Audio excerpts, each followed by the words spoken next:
Olá, seja bem-vindo. Este é o vídeo de número 4 do tópico 5 de computação para engenharia. Como estamos falando sobre comandos de repetição, e eu sou o professor Daniel Guerreiro e Silva, Departamento de Engenharia Elétrica da Universidade de Brasília. Nos vídeos anteriores a gente falou sobre o comando while e o comando do while, como daí nós podemos implementar com alguns exemplos estruturas de repetição dentro dos nossos programas, implementar, claro, algoritmos que necessitam de estruturas de repetição por meio de programas na linguagem C++. Agora a gente vai fechar esse tópico falando sobre o comando for, que é uma terceira opção de comando para implementar estruturas de repetição dentro do seu programa em C++. Bem, o que acontece? A gente viu, inclusive em exemplos anteriores desse tópico, algumas situações parecidas como essa que vocês estão vendo aí, nesse trecho aí de código. Eu tenho que fazer, né, uma repetição aqui de repetir, né, n vezes um conjunto de comandos.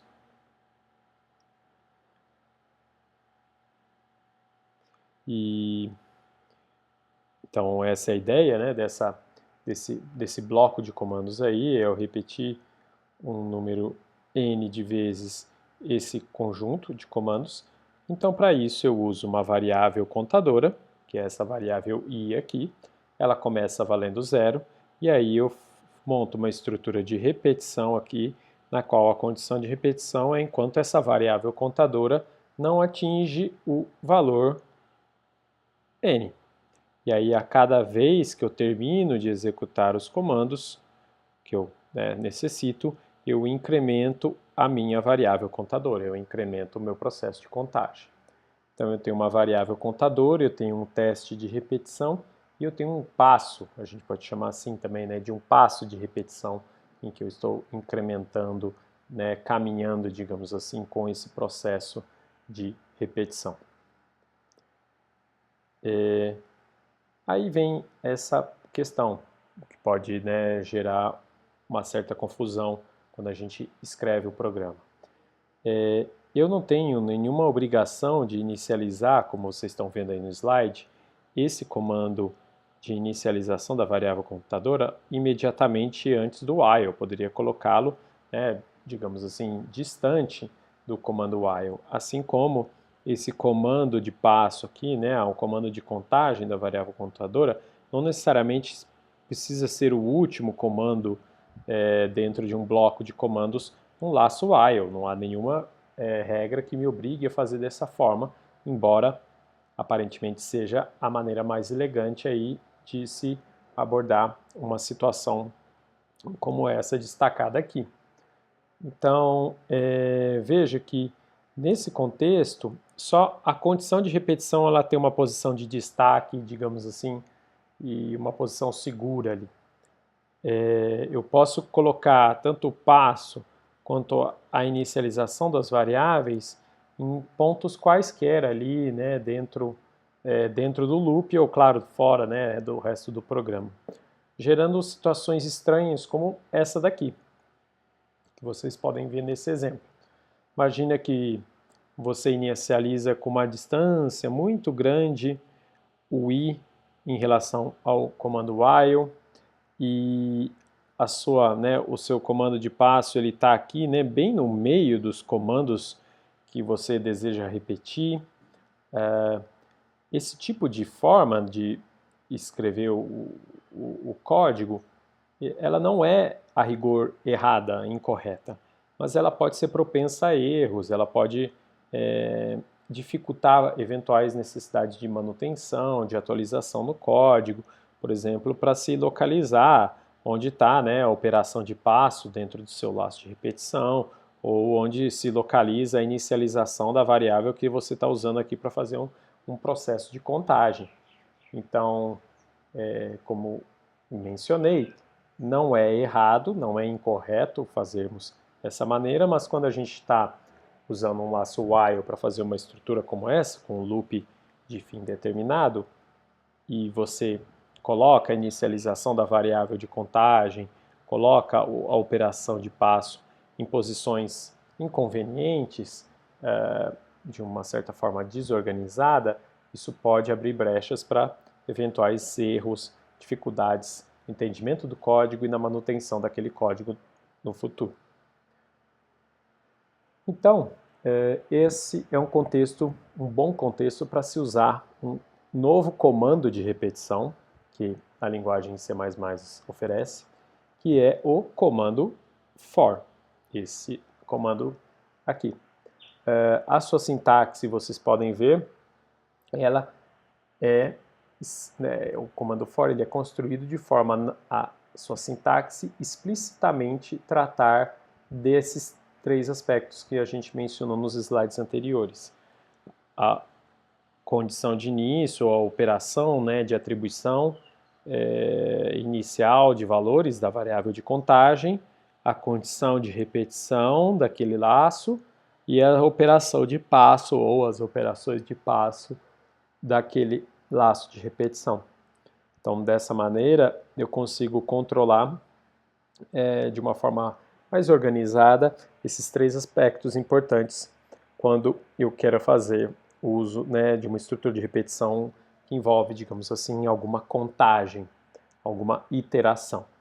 E aí, claro, aqui vejam, eu posso usar o comando for seja para para repetir um comando só, e aí eu não preciso de chaves, ou eu posso definir aqui, como estão vendo, um bloco de comandos, e aí eu, claro, abro chaves para isso. Algumas questões importantes são também você no início, nas operações de início, você pode ter mais de uma atribuição, basta separá-las por vírgula, assim como na operação de passo você pode ter mais de um comando de passo, basta eles estarem separados por vírgula. Então veja, se a gente imaginar um determinado programa em que eu quero imprimir os números de 1 a n, como estão aí, né? Então veja, o i começa em 0, aí eu imprimo na saída padrão o 0, quebra-se uma linha, incrementa o i é menor que o n, imaginem que o n é 4. Então, o i está valendo 1 é menor que 4, imprime 1, quebra-se a linha, incrementa o i para 2, 2 é menor que 4, quebra-se a linha, incrementa mais uma vez para 3, 3 é menor que 4, quebra-se a linha e por fim você chega no incremento para 4 e valendo 4 e é igual a 4, opa, a condição do seu laço while se torna falsa e daí o comando de repetição se encerra. Então veja, né, eu estou imprimindo os números de 0 a n, desculpa, até n não, né, de 0 a n menos 1, né, porque a condição de repetição é enquanto for menor do que n, não menor ou igual, e estou imprimindo eles usando o comando while, sem nenhum problema, mas ele entra naquela situação, né, de eu ter uma inicialização, eu ter um passo, então talvez isso no comando for fique mais bem organizado. E olhem só como é que fica. No comando for, eu coloco, né, a variável importante, né? Antes tem que ter tido a declaração da variável. Então, em algum trecho do código aqui, teve a declaração int i. Por exemplo, né, nem sei se i é um inteiro, né, mas podemos assumir que sim. Int i. Aí eu inicializo o i. Aqui é a minha condição de repetição. Então, a primeira vez que você executa o comando for, você vai atribuir 0 para o i, vai fazer o teste daí da condição de repetição. Se a condição é verdade, você executa o comando abaixo. Vou imprimir o valor i na saída padrão, quebrando uma linha. Aí depois você volta aqui, para fazer a operação de passo. Então essa aqui é a operação de passo. E aí, feita a operação de passo, você volta a executar a condição de repetição. A condição de inicialização ela só é executada uma vez, né? Justamente da inicialização do laço for da sua primeira execução. Depois você fica alternando aqui entre passo e repetição, passo e condição de repetição, passo e condição de repetição. Enquanto a condição de repetição é verdade, você executa os comandos que estão submetidos a esse bloco for. Mas pode aí vir a dúvida, a questão. Mesmo com essa motivação, essa contextualização, de forma concreta, onde é melhor usar for, onde é melhor usar while? Não há, a rigor, nenhuma restrição a você usar um comando ou outro. Então, você tem, possibilidade de intercambiar as duas estruturas. Então, você pode implementar qualquer algoritmo com estrutura de repetição usando o comando while ou usando o comando for. Mas, em termos de clareza de código, de simplicidade de implementação, há situações em que é melhor usar for e há situações em que é melhor usar while. E elas estão exemplificadas aí. Vocês podem ver. Quando eu tenho um loop de fim determinado, o melhor justamente é usar o comando for, em que eu tenho uma variável que vai trabalhar dentro desse loop num processo de contagem, que eu vou inicializá-la com o valor inicial, ela vai ser usada para o teste da condição de repetição, e aí a cada passada da operação, dos comandos de repetição, eu incremento essa variável, eu dou um passo adiante no valor daquela variável, até que ela atinja o valor que falseia, torna falso a condição de repetição. Então, essa situação com o loop de fim determinado, envolvendo em geral processos de contagem ou de iteração, a gente recomenda usar o comando for. Para os cenários em que o meu loop tem um fim indeterminado, aí o while ou do while são mais adequados, ficam com uma escrita de código mais elegante, mais clara. Então vejam, se o Joãozinho sabe programação, ele pode justamente pagar o castigo aí que a professora impôs a ele de uma forma bem mais simples, bem mais rapidinha, ele se livra do castigo usando os conhecimentos dele de programação, como vocês estão vendo aí, uma piadinha aí no meio do assunto. Mas vamos, deixando brincadeiras à parte, vamos passar por alguns exemplos. Eu vou primeiro aqui, nesse vídeo, passar digamos assim, pelas partes essenciais desses exemplos, que estão disponíveis para vocês na página do Aprender, e no próximo vídeo a gente repassa esses exemplos por completo, por inteiro, inclusive compilando e executando cada um deles. Então, imagine o primeiro problema, que é eu quero imprimir os n primeiros números ímpares. Então, imagina aqui, por exemplo, o usuário, Então, imagina que isso aqui é o terminal. Aí o usuário do programa digita 4, dá um Enter, e aí seu programa vai ter que imprimir o 1, o 3, o 5 e o 7. São os 4 primeiros números ímpares. Ou depois, ele executa mais uma vez, e aí quer imprimir 6 números, então tem que ir do 1, 3, 5, 7, 9, 11. E por aí vai. Então veja, como fazer esse processo de imprimir n números ímpares. Eu faço isso justamente através de um comando de repetição E nesse caso, em que eu tenho uma quantidade determinada de repetições, ou seja, eu quero imprimir um número. E quantos números eu quero imprimir? Eu quero imprimir um total de N números. Então, vejam que eu estou num cenário legal de loop de fim determinado, em que eu posso fazer um processo de contagem dessa operação. Então, vejam, eu tenho uma variável ímpar, que é a que eu vou imprimir. O primeiro ímpar é o 1, então ela começa valendo 1. Aí eu uso uma variável i de contagem. Essa contagem começa em 0 e ela se repete enquanto o valor de i for menor do que n. Então esse aqui, né, é o laço, é a condição de repetição. E a cada vez que eu termino de executar as operações aqui do comando for, eu incremento de 1 a minha variável de contagem. E aí, vejam só, aqui dentro o que eu repito, que operação se repete? Imprimir o valor de ímpar com espaço e somar 2 ao valor de ímpar para ir para o próximo valor ímpar.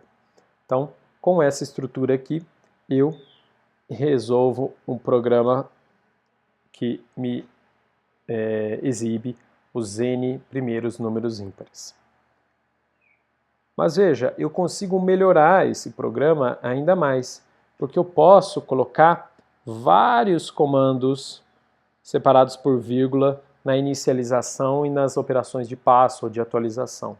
Então veja, eu posso transformar esse código aqui que vocês estão vendo num trecho mais curto ainda, em que eu coloco duas variáveis para inicialização, tanto a variável i é inicializada quanto a variável ímpar, uma é inicializada em 0, para fazer a contagem do número de números a serem impressos, e ímpar é inicializada em 1, porque é o próprio valor a ser impresso. Aí eu tenho a condição de repetição, aí vejam que aí, aqui no caso, veio um ponto e vírgula separando, é a condição de repetição. Aí depois vem outro ponto e vírgula para separar a condição de repetição dos passos. E aí, de novo, eu tenho duas operações de passo. Uma que vai incrementando de 1 em 1 a contagem de números já impressos, e outra que incrementa de 2 em 2, soma 2, o valor do número a ser impresso, que é um valor ímpar. Então, esse, né, é a segunda forma de se fazer a impressão de n números ímpares, e no caso aqui usando uma forma até mais enxuta de comando for. Outro exemplo muito conhecido e muito estudado quando se mexe com comandos de repetição e se aprende a usar comandos de repetição é o cálculo de fatorial. Então imagine que eu queira, lembrando, né, que o fatorial é o produto, né, o fatorial de n é o produto de n menos 1, n menos 2, até 1, em que n aqui é um número natural. Então, veja que eu tenho que fazer essa repetição de produtos aqui, de forma a calcular o número n fatorial. Para fazer isso, eu posso justamente implementar um processo, né, de repetição com o comando for. E como vocês estão vendo, eu uso uma variável de contagem aqui, que é a variável que eu multiplico. Essa variável começa valendo 2, e eu vou, né, a cada passo fazendo fat vezes essa variável, atualizando o valor de fat. Então imagine, por exemplo, que n igual a 4, vamos fazer aqui a tabelinha, com fat, com i. Ok? Então veja, fat começa valendo 1, i começa valendo 2, aí próxima etapa, né? Então o i começa valendo 2 e aí você entra no seu comando for e aí você faz fat igual a fat vezes i. Então, fat vai passar a valer 2. Assim que esse comando se encerra, você tem um incremento do meu i. Então, o i, que era 2, passa a valer 3. A condição de repetição é i, que é 3, menor ou igual a n, que é 4? Sim, é verdade. É true essa condição de repetição. Então, eu volto... Opa. Então, eu volto a executar aqui a operação fat é igual a fat vezes i. Então, fat vezes i é 2 vezes 3, e esse valor você escreve no próprio fat. Então, ele vai passar para 6. O i vai ser incrementado para 4. E aí, mais uma vez, eu tenho o incremento já foi feito e agora mais uma vez eu tenho o teste da condição de repetição. I, 4 é menor ou igual a n, que é 4? Sim, é menor. Então, numa terceira vez, eu entro no meu laço de repetição e faço fat, recebe, fat vezes i. Então, fat vezes i é 24. Então, 24. I se incrementa mais uma vez, só que dessa vez, depois do incremento e a gente fazendo o teste aqui, 5 não é menor ou igual que 4. Então a condição de repetição se torna falsa e o laço se encerra. Então veja, ao final do laço você tem aqui na variável fat o valor do fatorial de 4. E aí a gente pode justamente imprimi-la aqui na saída padrão. Então, esse também é um outro exemplo claro e direto de uso de comando de repetição, em especial do comando for, que fica bem organizado quando a gente trabalha com o for. Outro exemplo, um exemplo sai um pouco dessa parte de matemática e vai um pouco mais para, digamos assim, a arte gráfica aí, exibição de desenhos, formas na tela do terminal, que é o seguinte cenário. Imagine que você quer imprimir uma sequência de asteriscos usando o comando for, tentando fazer aí algum desenho em preto e branco na tela do terminal. Imagine que se você tem 6 asteriscos, você coloque 6 comandos cout como esses daqui. Mas e se você quisesse imprimir 120 asteriscos, ou um número muito grande? Então veja que eu posso fazer essa repetição de uma impressão de um caractere de uma forma, claro, bem mais simples, se eu trabalho com o comando for, que vai fazer isso o número de vezes que eu determinar através de uma variável n aqui, por exemplo. Então, esse é um outro tipo de uso para eu, claro, fazer a repetição da impressão de símbolos, de caracteres visuais. Por fim, mais um exemplo que também é muito usado em algoritmos e tudo mais, é a gente calcular máximos e também mínimos em conjuntos. Então, é muito comum a gente, em diversas aplicações, ter que analisar conjuntos de dados numéricos e tudo mais, e aí levantar um maior valor, o valor recorde, digamos assim, para mais ou para menos. Como é que eu faço para definir um algoritmo que busque o maior número entre todos? Uma estratégia é essa que está ilustrada aqui no slide. A gente dá um chute inicial para uma variável. Então, imagine que esta variável aqui, maior, é a variável que vai guardar o resultado, vai armazenar o valor máximo que eu identificar. Eu inicializo ela com um chute. No caso aqui, eu tenho que chutar o quê? Eu tenho que chutar ou o primeiro valor do conjunto que eu estou estudando. Então, se eu só li o primeiro elemento do conjunto, eu pressuponho que esse primeiro elemento ele é o maior de todos e eu atribuo esse valor para a variável maior. Outra opção é eu dar um chute de uma constante que seja a menor possível, o menor valor de todos. Porque aí eu dou um valor inicial para maior e aí eu posso, claro, qualquer valor do conjunto de dados que eu vou estudar que eu leia, certamente, fatalmente, será maior do que este inicializado, e aí você vai ter a sua substituição pelo valor real, de fato, aí, um dos valores daquele conjunto que você está estudando.